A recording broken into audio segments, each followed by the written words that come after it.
Hey everyone, Coach Investor back to our video for today. In today's video, we're going to go over another earnings report. This time it's TSMC. If you missed the other ones, Tesla, Netflix, ASML, those are going to be in the top right corner. Now, TSMC arguably one of the most important companies right now on this planet, the biggest foundry there as well, has reported a good report and an even better outlook, which is exactly what the market wants. The market is always forward-looking, so getting confidence from management, from the company is definitely a big plus, especially currently in this macroeconomic environment and in the current cycle when it comes to semiconductors. So let's jump right into this. Two comments here. So the first one from the VP and CFO. Our third quarter business was supported by the strong ramp of our industry-leading 3 nanometer technology and higher demand for 5 nanometer technologies, partially offset by customers' ongoing inventory adjustment. Moving into the fourth quarter, we expect our business to be supported by the continued strong ramp of our 3 nanometer technology, partially offset by, again, the customer's continued inventory adjustment. And so if we look at the overall numbers, net revenue was $17.28 billion, which was right at the high end-ish of their own guidance. It's up also 10.2% quarter over quarter, but still down 14.6% from the peak in 2022 or the same quarter last year. You will see this on all the numbers, well, most of the numbers up quarter over quarter, but still down year over year. So same with gross margin here, 54.3%, up 0.2 percentage points quarter over quarter, but down 6.1 percentage points year over year.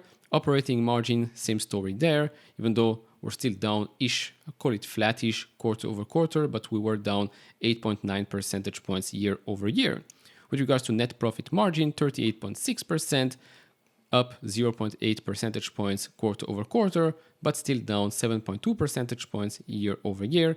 When you look at EPS, this is not in US dollar, but in Taiwanese one, 8.14, that's up 16.1% quarter over quarter, but still down close to 25% year over year. And so if we go and look at a couple of metrics here, of course, these numbers will need to be updated in the coming day or two.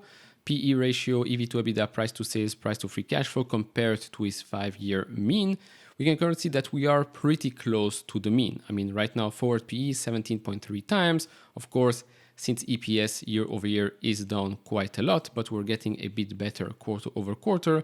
Expect that number to change and be maybe even a bit closer to that mean. But overall, we're still under, but still close to the 5-year mean. Besides the price to free cash flow, that one we are over the 5-year mean. You're going to see why. Then with regards to revenue by technology, of course, they said the ramp for the 3 nanometers is going good. So that's 6%, 5 nanometers is 37%, 7 nanometers still 16%. So you can clearly see here that even the older technologies are still bringing in 41% of revenue, which is a great business for them, especially when it comes to foundry and especially when it comes to Intel, because Intel wants to be a big foundry player. So it's not going to be revenue driven by just the new technologies. Of course, here the majority of it is new technologies, but the older ones will still generate cash years and years after they were launched, which is always good. Then with regards to revenue by platforms, of course, no surprises there. 39% smartphone, 42% HPC, but quarter over quarter, you can see that automotive crashed 24%. Smartphone being the biggest gainer here, 33%, of course, with all the new launches and announcements when it comes to the smartphones. And then with regards to cash flow, so we've seen before that price to free cash flow is now a bit higher than its mean. We can see that, yes, we are a bit better with regards to free cash flow this quarter than last quarter, but compared to last year, well, we still have a long, long way to go. Now, with regards to what the analysts are expecting for fiscal year 24 and 25, so of course, 2023 taking a hit when it comes to sales and EPS, but fiscal year 2024 and 25, we are going to grow approximately 20% there. With regards to EPS, even a bigger hit here in 2023, 26.82% hit, but reacceleration in 2024 by 21.6% growth, and then 2025 close to 24%. Now, before I continue, look at the outlook and what they mentioned during the earnings call, which was again very well received by the market. If you enjoy this type of videos, leave it a thumbs up, subscribe if you have not. We're well on our way to reach 30,000 subscribers, and during this earnings season we're going to cover a lot of companies, so if you're interested in that, do hit that subscribe button. It's greatly appreciated.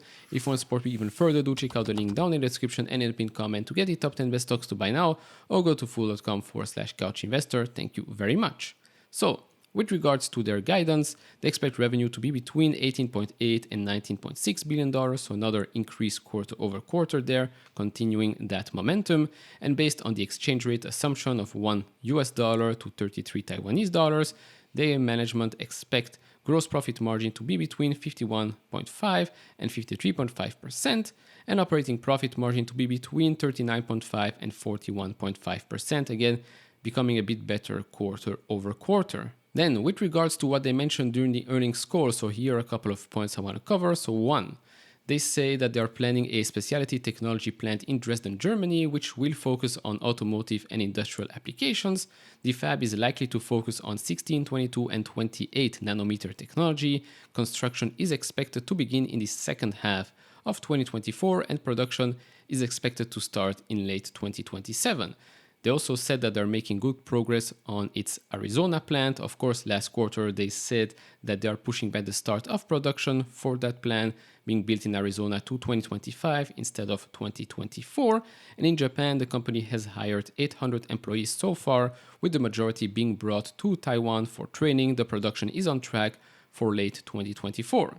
Now, with regards to the China tensions and restrictions, so they said that the company has received an extension from the US Bureau of Industry and Security to continue its China operations. Of course, very well received for that company, since there were fears of, well, everybody that has been doing business in China will get hit, and so revenue will get hit, and so profits will get hit as well.